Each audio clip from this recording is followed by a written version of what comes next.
Wow, kamar mandinya pakai bat yang bisa buat aku tiduran, kacanya yang lebar, sungguh mewah kamar mandinya. Tapi Bu, saya garah dan lengket.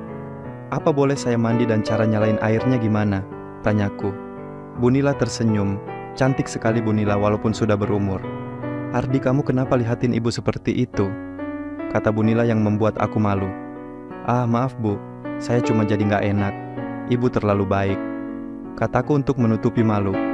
Hardi, mumpung sudah di rumah ibu, coba lagi. Siapa tahu di rumah lebih relaksasi. Coba sekarang kamu buka, biar nanti bisa mandi sekalian. Kata Bu Nila sambil mencoba mengalirkan air panas di bak. Setelah melihat aku tampil, aku lihat Bu Nila meleleh hijabnya. Aku coba menundukkan muka.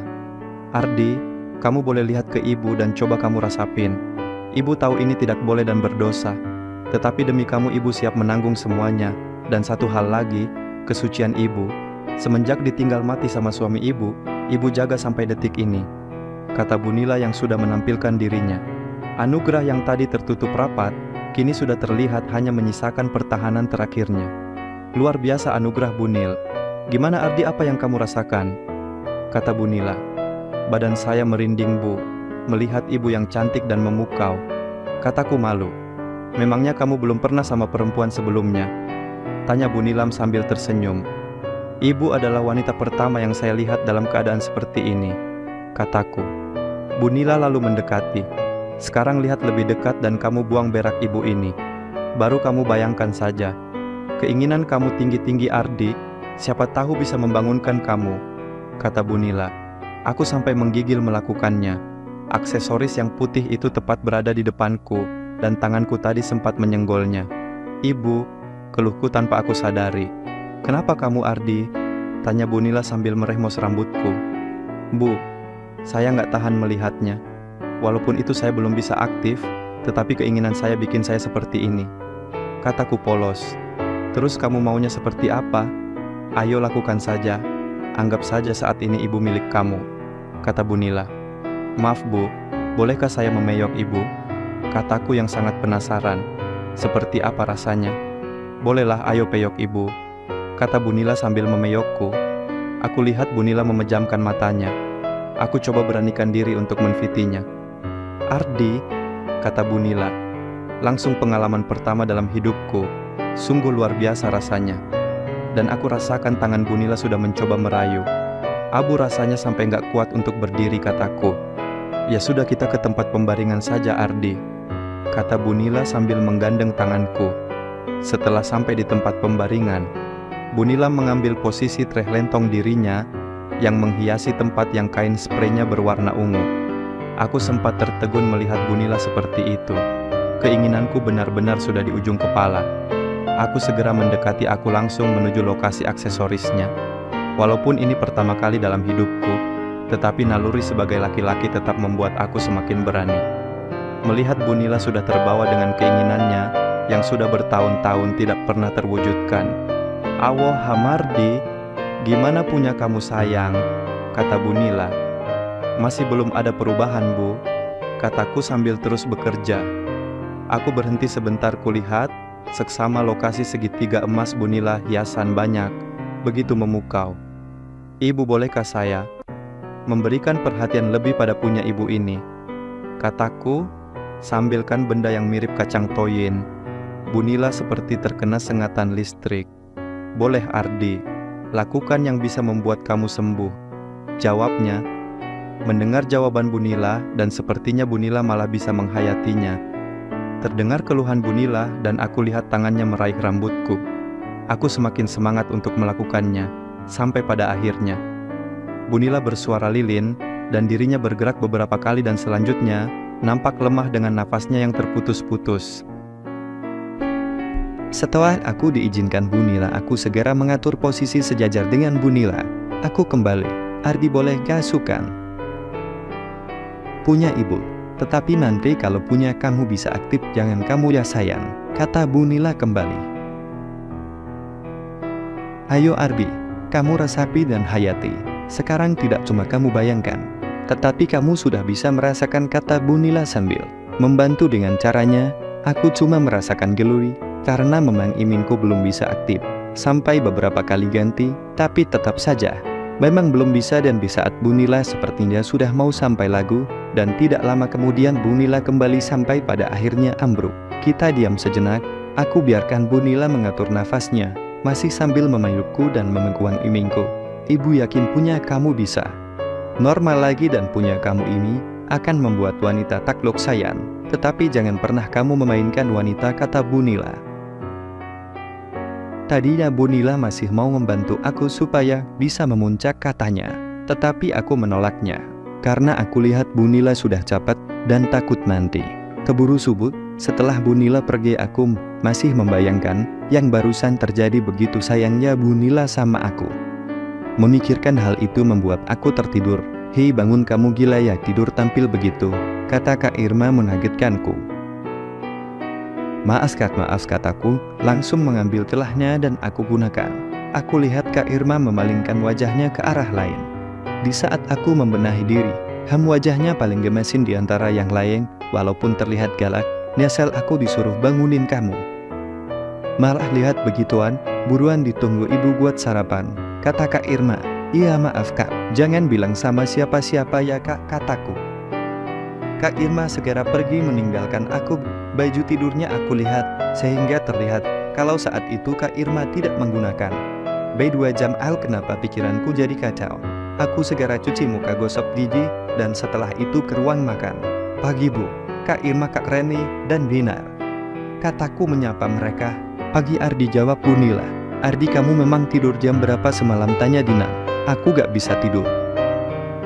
Mungkin jam 3-an, kataku sambil melihat Bu Nila yang mengalihkan pandangannya ke arah lain. Kenapa gak bisa tidur kan? Sudah dibilang. Anggap saja seperti rumah kamu sendiri, sahut Reni. Aku kedinginan Kak. Mau matiin DC-nya, gak ngerti caranya, jawabku yang membuat mereka semua tersenyum. Ya dinginlah orang tidurnya gak pakai selimut sama kaos, kata Kak Irma sambil melihat ke arahku. Ih, emangnya kamu gak pakai baju tidur, tanya Dinar. Wah, aku harus cari alasan, untungnya bukan bilang gak pakai celana. Semalam bekas lukanya agak nyeri, makanya aku lihat dan aku elus-elus, malah ketiduran, jawabku. Aku lihat Kak Irma melihatku dan mulutnya mengucapkan kalimat bohong. Aku cuma melihat dan mencoba untuk tersenyum, walaupun Kak Irma tidak membalas senyumku. Ardi, besok kamu ibu antar buat berobat. Ibu dikasih tahu sama teman ibu, kata Bu Nila. Ibu gak usah repot-repot. Saya gak apa-apakan, sudah sehat ini, jawabku. Kamu laki-laki, itu penting, nanti kamu gak punya istri dan gak bisa punya anak, kata Bu Nila. Iya Ade, besok aku ikut nemenin kamu, sahut Binar. Dan tanpa sengaja aku bertatapan dengan Kak Irma. Lagi-lagu dia mengucapkan kata-kata tetapi tidak ada suaranya. Lurio, katanya. Cuma cara penyampaiannya itu malah bikin aku ketawa. Karena lucu, ngapain kamu ketawa ngeliatin aku, kata Kak Irma ketus. Maaf Kak, aku cuma saya ingat tadi waktu Kak Irma bangunin. Aku kaget seperti dibangunin bidadari cantik banget, kataku asal yang membuat tertawa. Dan aku lihat Kak Irma sepertinya tersipu malu. Iyalah anak ibu semuanya cantik Arde, kata Bu Nila. Setelah makan selesai, aku sama Rara masih ngobrol, sedangkan yang lainnya meninggalkan ruang makan. Hampir 1 jam, Rara ngajakin aku jalan ke belakang rumah. Ternyata ada kolam renangnya yang bagus, pengen rasanya aku berenang. Seumur-umur berenang cuma di sungai, makanya begitu melihat kolam, aku jadi pengen. Dinar, boleh gak aku berenang, tanyaku. Bukannya menjawab, Rara malah tertawa sambil melihatku. Kamu ini lucu juga Ardi. Ya bolehlah, kamu mau berenang, ya sudah. Aku ganti baju renang dulu, tar aku temenin, kata Rara. Setelah Rara masuk ke rumah, aku berjalan seputaran kolam renang. Oh, ada yang habis berenang, karena aku lihat ada handuk di bangku taman. Di saat aku mau melewati ruangan bilas, tiba-tiba keluar dari dalam Kak Irma. Aku kaget bukan main, san setengah takut, karena saat itu Kak Irma keluar dari ruang ganti dalam keadaan kurang benar. Sepertinya mau ngambil handuknya yang tertinggal. Melihat ada aku di dekatnya, Kak Irma sangat terkejut sampai diam beberapa saat. Begitu sadar, Kak Irma berusaha balik ke ruang ganti, tetapi karena terburu-buru Kak Irma terpleset dan hampir saja jatuh. Kalau tidak aku topan dirinya dari belakang, otomatis Kak Irma memeluk erat aku. "Maaf Pak, maaf saya tidak melihat," apa-apa kataku sambil memalingkan muka. Kak Irma setelah bisa berdiri segera berlari masuk ke ruang ganti. "Ardi, ambilkan handukku dan taruh di depan pintu," kata Kak Irma dengan suaranya bergetar seperti menahan tangis. "Iya Kak, ini saya taruh di depan pintu." Kak Irma gak kenapa-napa kan, tanyaku. Tetapi tidak ada jawaban. Setelah agak lama baru terdengar suara Kak Irma. "Kamu gak usah cerita kejadian tadi sama ibu, Remi juga Rara. Itu aib buat aku," katanya. "Iya Kak, saya mau ke dalam," kataku. "Ardi, nanti aku mau minta pertanggungjawaban kamu atas kejadian tadi." "Sudah sana pergi," ucapnya sambil terdengar suara tangisnya. Baru aku masuk ke dalam rumah, Rara sudah datang. "Ardi ini pakai celana pendek.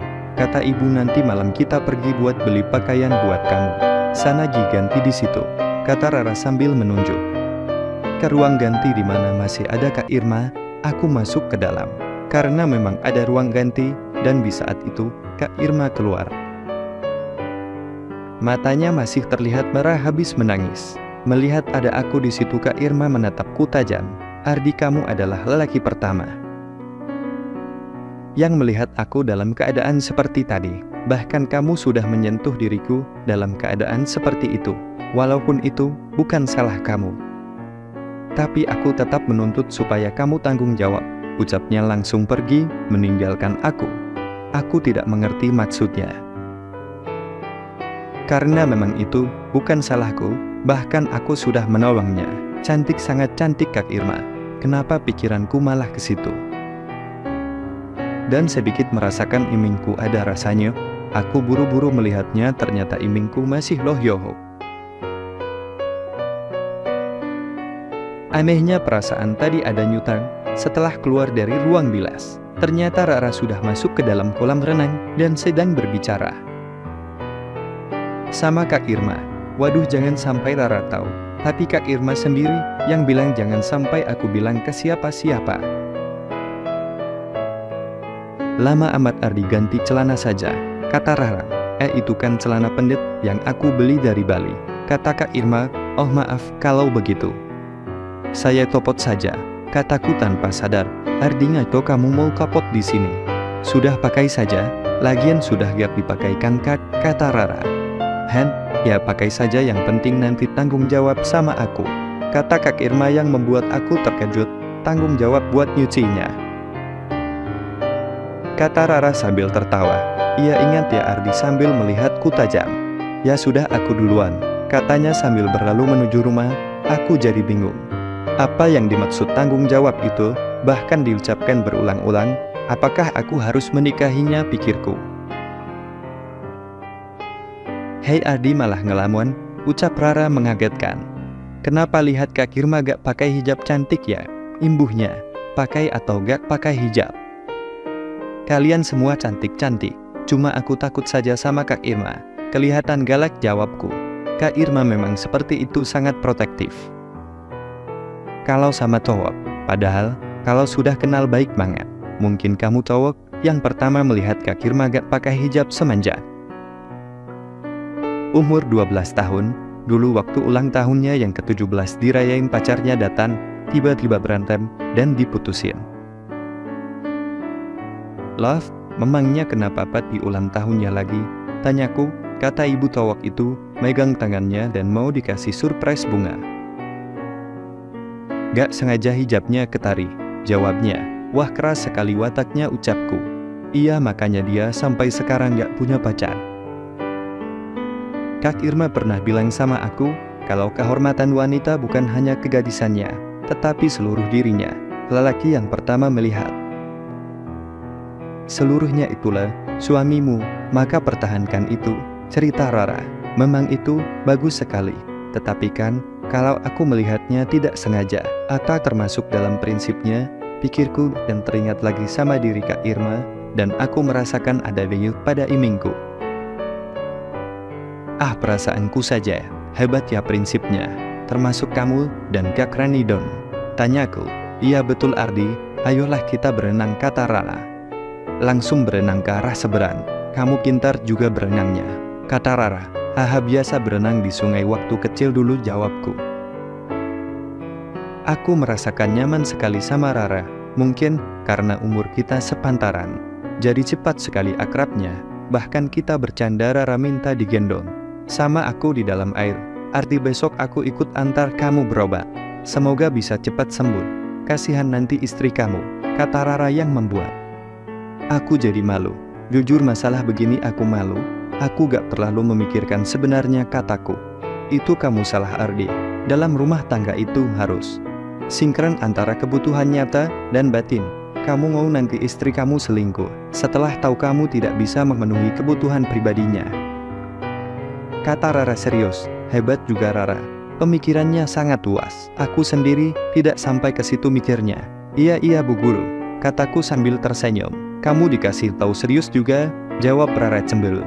Iya, aku juga serius jadi kepikiran, kataku setelah hampir 2 jam kita berenang. Rara mengajak untuk udahan. Aku dan Rara barengan menuju ke kamar ganti. Ardi, awas jangan ngintip, ucapnya sambil tertawa. Ah, kamu ada-ada saja. Ngapain juga ngintip, kalau punya aku loh yo, jawabku. Siapa tahu, tetap aja pasti ada gelisahnya ada, kata Rara. Rara segera masuk ke ruangan sebelah, dan aku dengar suara air gemercik. Pasti Rara sudah mandi. Kenapa aku jadi penasaran? Ah, pikiranku sudah gila. Aku segera membasahi badanku, tetapi perasaanku semakin menggebu-gebu. Aku semakin penasaran. Akhirnya aku nekat melakukan. Aku cari celah di pintu yang ada sambungan. Jantungku berdetak keras. Aku lihat dari celah-celah itu Rara sudah tanpa apa-apa, sama dengan Kak Irma. Aku sangat gelisah sekali melihatnya. Tetapi kenapa imingku tidak bereaksi seperti ketika aku melihat Kak Irma, walaupun tidak bisa bangun, tapi ada rasa denyut. Kenapa sekarang gak berasa? Ardi, kamu sudah belum? Suara Rara mengagetkan aku, sehingga pintu sedikit terdorong dan mengeluarkan bunyi pelan. Dan di saat itu, Rara melihat ke arah pintu tempat aku. Melihatnya, waduh, apakah dia melihatku? Dengan berjalan pelan aku balik ke tempat janti. Sudah selesai, aku tunggu di depan, kataku masih dengan jantung yang berdebar-debar. Hak lama Rara keluar, anginnya lumayan kencang ya. Pintu tempat aku mandi tadi sampai kah? Dalam, kata Rara sambil melihatku. Grek. Rasanya aku sebagai tertuduh. Ah, mungkin perasaanku. Iya, mungkin mau hujan. Pintu tempat aku juga berasa. Malah aku kirain kamu yang dorong, kataku sambil tertawa untuk menghilangkan rasa grogiku. Sembarangan. Malah aku pikir kamu lagi ngintip. Ayo ngaku, kamu pasti ngintip kan? Ucap Rara sambil melihatku. Kayaknya gak perlu ngintip. Aku minta juga pasti kamu kasih lihat, jawabku sambil tertawa. Kamu ini sembarangan. Kalau momon, nih hukumannya, kata Rara sambil mencubit lenganku. Aku masih ke rumah bareng Rara tampak sepi di ruang keluarga. Ardi, aku ke dalam dulu ya. Kalau kamu suntuk nanti ke dalam saja, kata Rara. Iya, aku mau tiduran. Pegel semua badanku, jawabku langsung. Menuju kamar. Di dalam kamar aku coba untuk tidur. Tetapi kenapa bayangan Kak Irma selalu ada? Ah, otakku sudah gak benar. Akhirnya aku keluar kamar. Aku dengar di lantai atas ada yang sedang nonton TV. Aku segera berjalan ke atas. Ternyata Kak Rani dan Kak Irma sedang asyik nonton film. Melihat aku, mereka langsung menyapa. Bukannya tadi berenang sama Rara, kata Kak Irma, tetapi tanpa melihat ke arahku. Wajahnya bikin aku gemes. Kalau jutek begitu. Sini Ardi, asyik nih filmnya kayak Kak Rani. Bersambung. Semoga teman-teman terhibur. Terima kasih.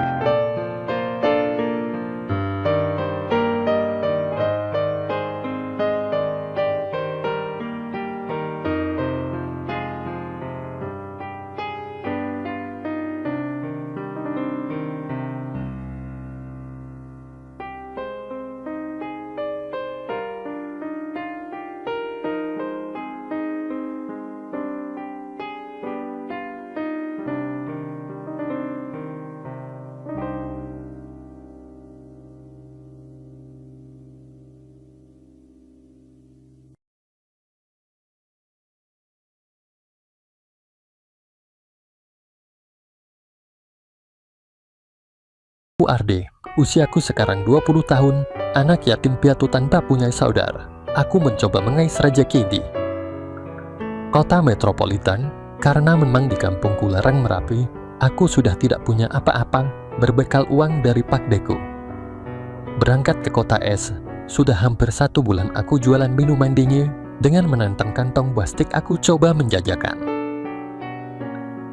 Kadang tak jarang, aku mendapatkan perlakuan yang kurang baik dari sesama pedagang, tetapi aku tidak pernah melawan. Mereka, aku lebih baik pergi, "Hilo, jangan jualan di sini, sana cari tempat lain." Itu kata-kata yang sering terlontar dari mereka.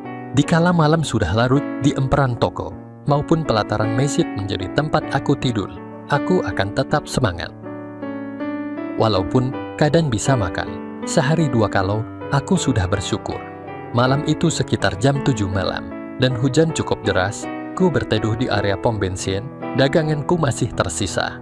Beberapa botol lagi, yes, kalau seandainya ini semua habis, aku baru bisa makan. Tetapi, kalau tidak terpaksa aku tunda. Sampai besok, jangan sampai modalku habis cuma buat makan. Pikirku, aku melihat mobil memasuki area pom bensin. Dari sinilah awal ceritaku ini dimulai. Aku mau coba menawarkan minuman dan nampak ibu berjilbab turun dari mobil. Untuk mengisi bensin, sebut saja namanya Budila. "Assalamualaikum Bu, air mineral ya Bu?" kataku. Ibu itu melihatku, tersenyum dan menjawab salamku. "Waalaikumsalam, oh boleh, saya beli 3 ya," jawabnya. Wah, mendengar seperti itu aku tersenyum senang. "Sisa 2 lagi, aku bisa makan," kataku dalam hati. Ketika ibu itu baru mau membayar bensinnya, ada sebuah motor menghampirinya. Bu Nila kaget melihat ada orang tiba-tiba di dekatnya. Langsung menarik tas yang dipegangnya. "Rampok, rampok, rampok!" teriaknya sambil berusaha mempertahankan tasnya. Suasana malam itu memang cukup sepi, karena hujan cukup deras. Hanya ada beberapa orang saja yang sedang mengisi bensin, dan ada 4 orang karyawan pom bensin melihat ada perampokan. Aku lihat beberapa orang berusaha menangkapnya, tetapi baru beberapa langkah terdengar gor, gor, terdengar suara tembakan yang membuat orang-orang yang tadinya berniat menolong jadi lari menjauh dengan ketakutan, tetapi tidak dengan Bu Nila. Dia tetap berusaha mempertahankan tasnya. Aku sendiri tidak mampu bergerak dari situ karena rasa takut yang teramat sangat. Bluk, suara Bu Nila terjatuh ketika ditarik oleh perampok. "Tolong, perampok, perampok. Mau dibikin kau saja ibu ini," kata perampok yang memegang senjata dan sudah diarahkan ke Bu Nila. Entah melihat Bu Nila jatuh dan dalam keadaan terancam, aku coba memberanikan diri. Aku lemparkan botol minuman ke arah kepala perampok itu, dan aku menubruk dan memeyuk Bu Nila untuk melindunginya. Ber, cuma itu yang mampu aku dengar. 2 kali tembakan, dan setelah itu gelap dan hening. Entah apa yang terjadi selanjutnya. Dari kelopak mataku samar-samar terlihat lampu cukup terang. Aku mencoba untuk tahu di mana aku sekarang. Aku lihat sekelilingku. Aku melihat seorang wanita berjilbab sedan memegang HP-nya. Aku mencoba untuk memanggilnya. Kak, terdengar lirih suaraku. Tenggorokanku terasa. "Karim." Aku merasakan sangat haus, dan setelah aku memanggilnya beberapa kali, wanita itu melihat ke arahku. "Dokter, dia sudah sadar," terdengar teriakannya sambil dia berlari menjauh. Tak lama aku melihat beberapa dokternya. Perawat mendekatiku. Mereka terlihat tersenyum ceria, bahkan ada yang bersalaman. "Assalamualaikum, Bu Nila anak itu." "Sudah sadar," kata dokter. "Sudah terlihat normal Bu Nila, cepat kemari," kata wanita yang pertama kali aku lihat tadi.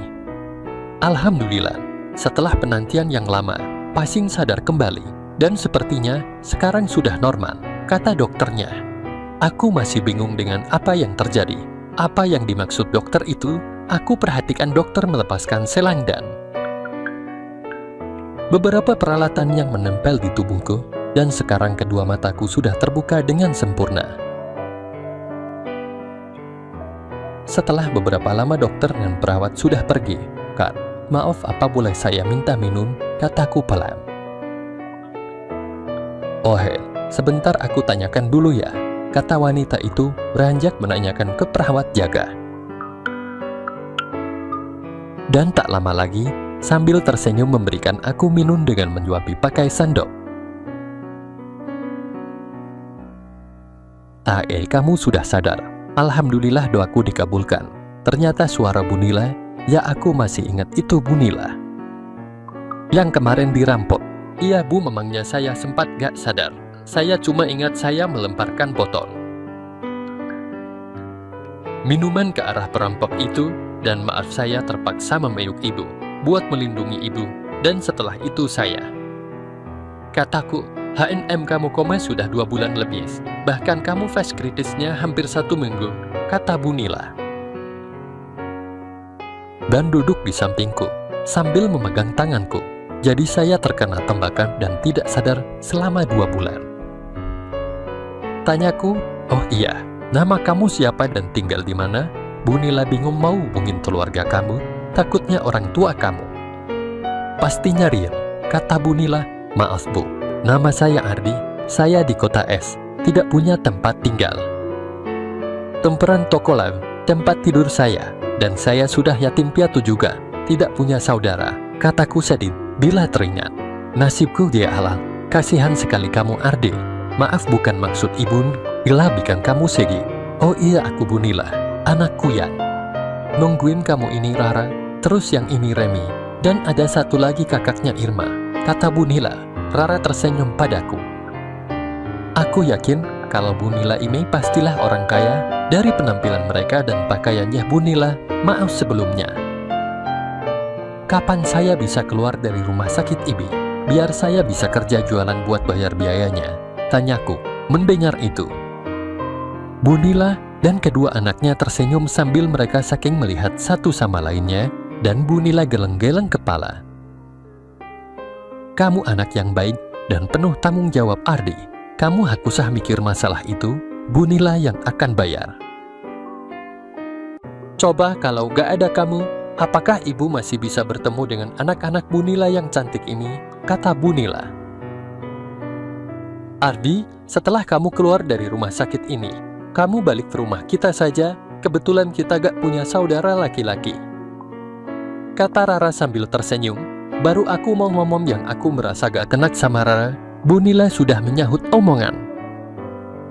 "Rara, iya Ardi, mulai hari ini, ibu anggap kamu keluarga ibu, atau tepatnya anak angkat ibu, dan kamu gak usah malu maupun sungkan," kata Bu Nila. "Reni, Rara, kalian keluar sebentar ya," kata Bu Nila, dan aku lihat mereka sepertinya tahu apa yang akan dibicarakan Bu Nila. Setelah mereka keluar dan menutup pintu, Bu Nila duduk di sampingku dan memegang tanganku. "Ardi, Bu Nila harus sampaikan ini ke kamu sekarang, supaya kamu tidak kaget nantinya, karena ini sangat penting buat kamu." "Laki-laki," kata Bu Nila dengan nafas yang berat. Lihat wanita setengah baya dengan wajahnya yang cantik, wajahnya yang anggun, dan tangannya yang sangat haus itu seperti berat sekali mau bicara. Bu Nila bicara saja, "Kalau tentang saya sudah biasa menghadapi kesusahan dalam hidup," kataku jujur. "Waktu kejadian itu, perampok yang menempat ibu dan kamu lindungi ibu itu mengenai dada kamu sebelah kiri, dan mereka menembak lagi mengenai bagian kamu mendekati lokasi imin kamu," kata dokter ini ajaib. "Kamu masih bisa bertahan hidup setelah operasi, walaupun kamu harus koma cukup lama. Tetapi dari tembakan yang kedua itu, efeknya kaki kiri kamu akan sering merasakan kram dan membuat imun kamu tidak bisa lagi bangun," kata Bu Nia sambil menundukkan wajahnya. Jujur apa yang disampaikan Bu Nila adalah pukulan yang berat bagiku, tetapi sampai saat ini pun tidak pernah punya pikiran untuk wanita, apalagi menikah, karena aku menjalani hidup buat aku sendiri saja. "Bu Nila, mungkin ini berat buat saya, tetapi kalau memang ini sudah nasib saya, apa yang bisa saya perbuat?" Dan saya juga meragukan Apa benar kata dokter itu? Kataku sedikit untuk menghibur diriku sendiri. Bu Nila sedikit melihat ke arahku.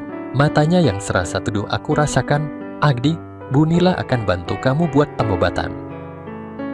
Baik secara medis maupun alternatif," kata Bu Nila, dan tiba-tiba tangannya langsung memegang ibimku.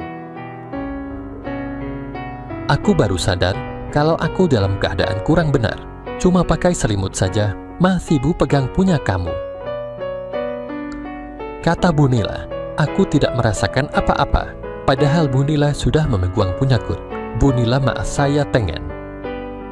Melihatnya, kataku, karena aku mau bangun badanku masih lemas. Mendengar permintaanku, Bu Nila menyingkirkan selimutku. Bahwa aku lihat Bu Nila sempat kaget melihat iminku yang super dan coba memalingkan wajahnya. Apa yang kamu rasakan sekarang?